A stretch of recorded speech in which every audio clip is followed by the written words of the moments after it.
자, 이어서 연결고리 들어가 보겠습니다. 유안타증권의 송태현 과장 전화로 만나보겠습니다. 과장님 안녕하세요. 네, 안녕하세요. 네, 자 오늘 연결고리 주제부터 공개합니다. 자, 오늘 연결고리는요. 안정을 찾아가는 시장이다. 아무래도 뭐 은행에 대한 그런 이슈들도 많이 좀 줄어들고 있고요. 일부 아닌 데는 있긴 하지만. 그리고 전체적으로 경제 지표도 약간은 개선되는 그런 분위기. 좀 알아보도록 하겠습니다. 어떠한 부분들을 좀 체크해 보면 될까요, 과장님? 네, 말씀을 해주신 것처럼, 경제지표 한 2개 정도 발표가 됐었는데, 그 경제지표도, 우리가 납득을 할 수 있을 만한 그런 수준으로 나왔다라고 보시면 될 것 같고요.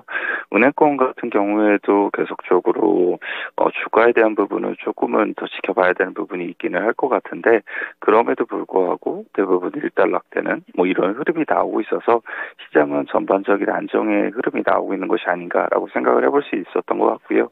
전일 이제 큰 폭으로 상승이 나왔었는데 오늘 같은 경우에도 그런 상승폭이 이어져 나가는 시장 중에 하루였다라고 보시면 될 것 같습니다. 그래서 경제지표부터 말씀을 좀 드리게 되면은 경제지표 2가지 정도 말씀을 드리고자 하는데 첫 번째는 고용지표입니다. 이 미국 노동부가 주간 신규 실업자 보험 청구자 수를 발표를 하게 되는데 19만 8천 명을 이제 발표를 했습니다. 전주 대비 7천 명 정도가 늘어나게 되면서 월스트리트저널이 예상한 19만 5천 명 대비도 조금 더 늘어난 부분이 있었었고요. 이런 부분은 결국 고용 관련돼서 전주보다는 조금 약화가 됐다. 이 정도로서 시장은 좀 받아들인 것 같습니다. 그리고 또 한 가지는 이제 GDP 관련된 이 확정치가 발표가 됐었는데 2.6이 나오게 됐습니다. 잠정치가 2.7이었었는데 소폭 하향 조정이 됐던 부분이 있었었고요.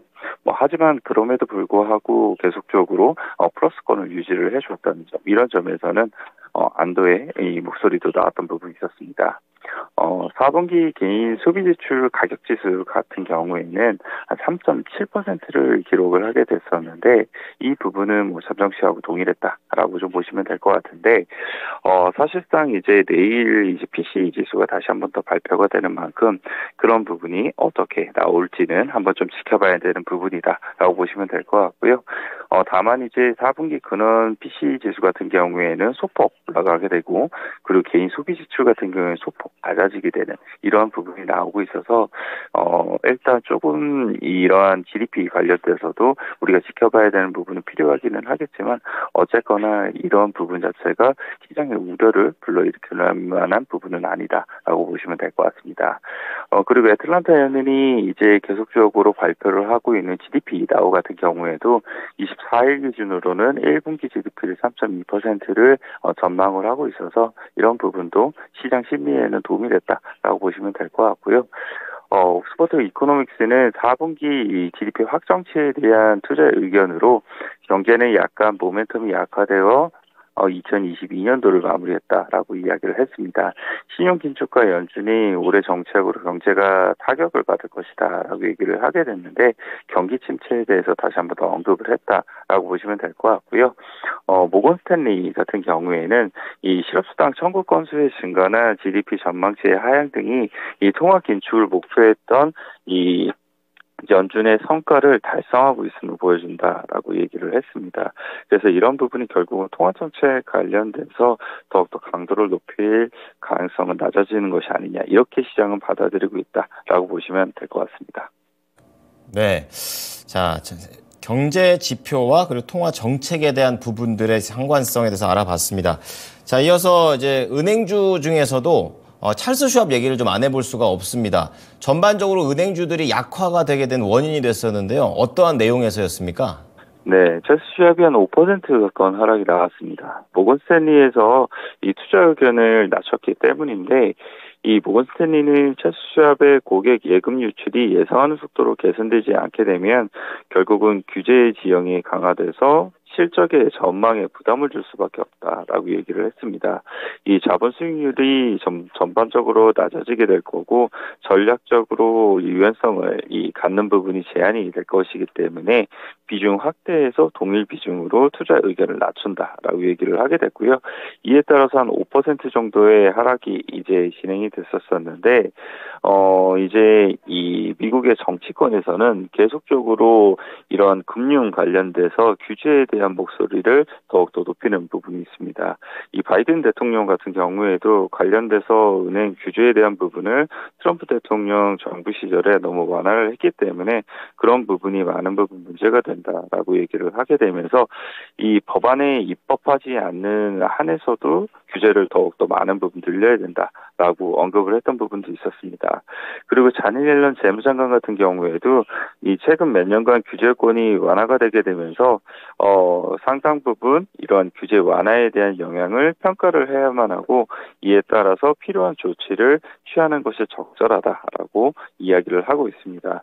그리고 이제 속보로 나온 내용을 보게 되면은 이제 중견 은행 관련돼서는 추가적인 규제에 대한 부분을 이 백악관 쪽에서 나왔다라는 이야기도 나오고 있는 만큼 그런 부분이 결국 어느 정도 이 규제에 대한 부분이 더 강화가 되고 있다라고 좀 보시면 될 것 같고요.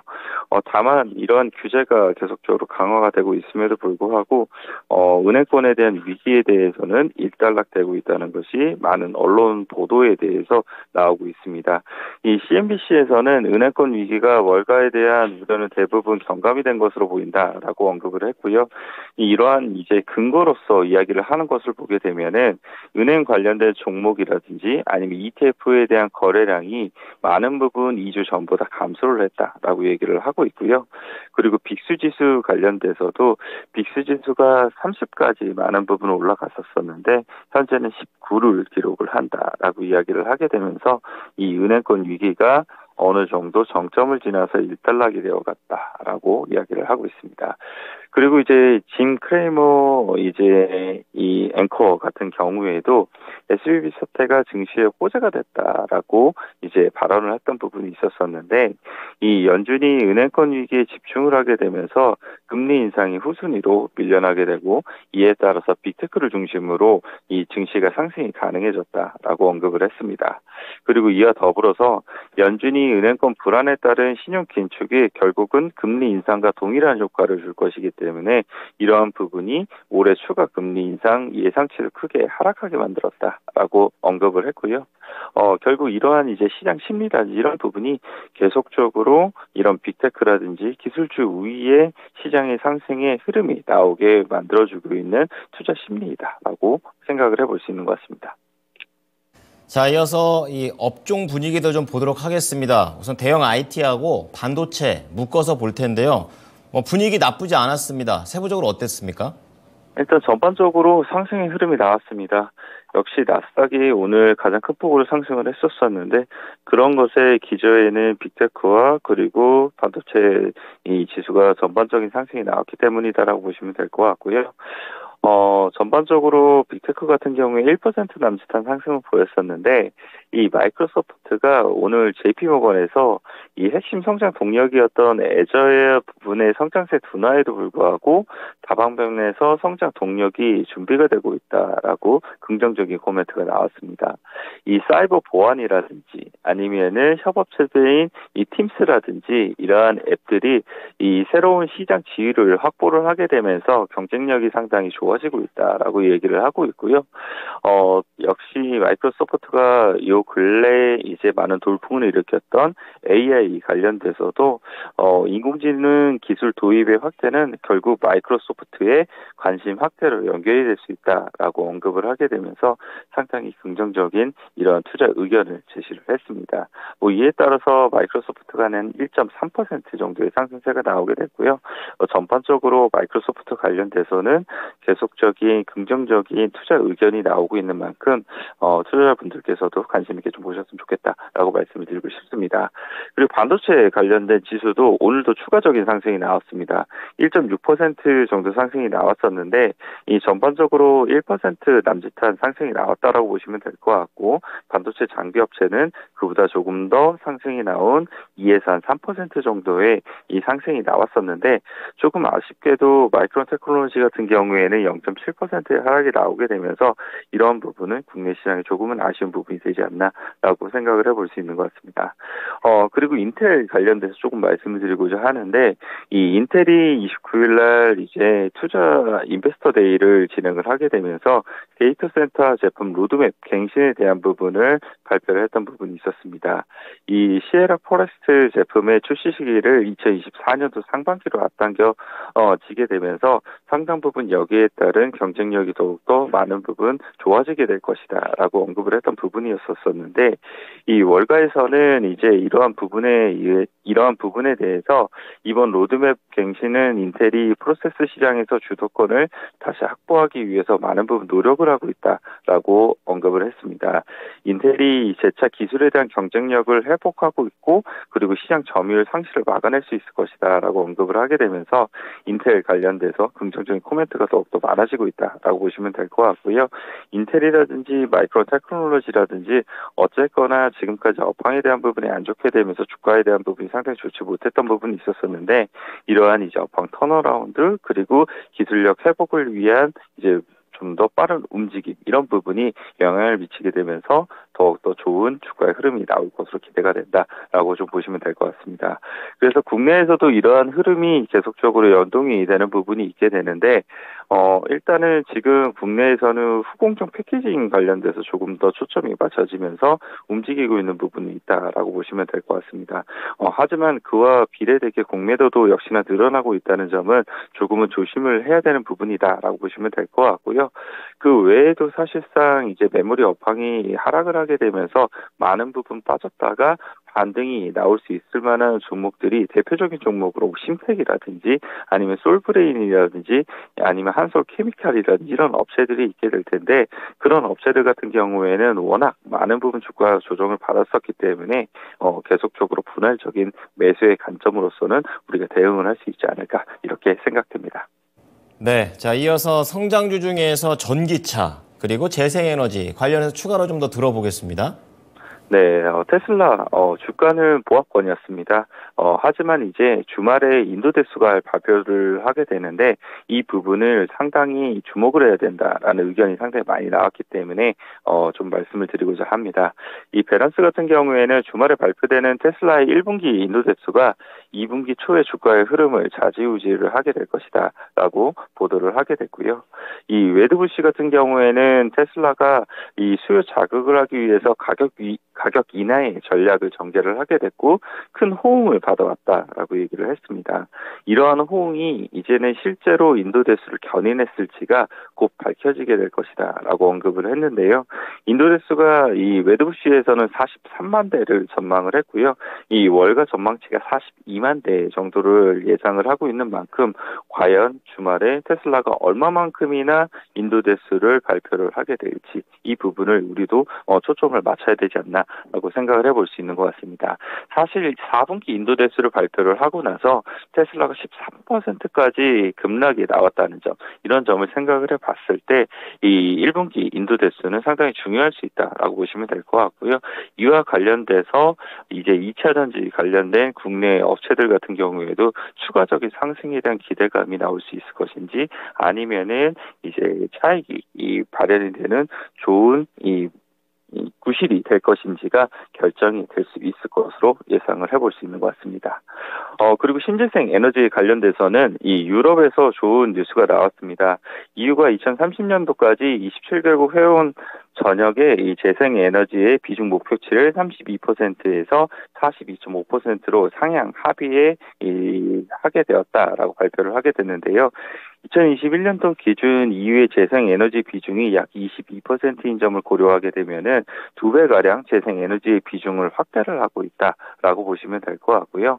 2030년도까지 각 회원국은 산업계에서 사용하고 있는 수소의 42%를 비생물계 재생에너지 연료로 생산을 해야 하고 35년도까지는 그 비중을 60%까지 의무적으로 확대를 해야 된다라고 이야기를 했습니다.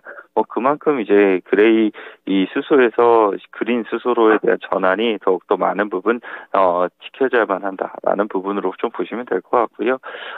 신재생 에너지 관련돼서 유럽에서도 더욱더 많은 부분 이제 이 정책적인 이 상향 조정이 나오고 있는 만큼 국내에 있어서 신재생 에너지 종목들에 대한 이 관심도도 더욱더 높아지지 않을까 이렇게 생각을 해볼 수 있는 것 같습니다.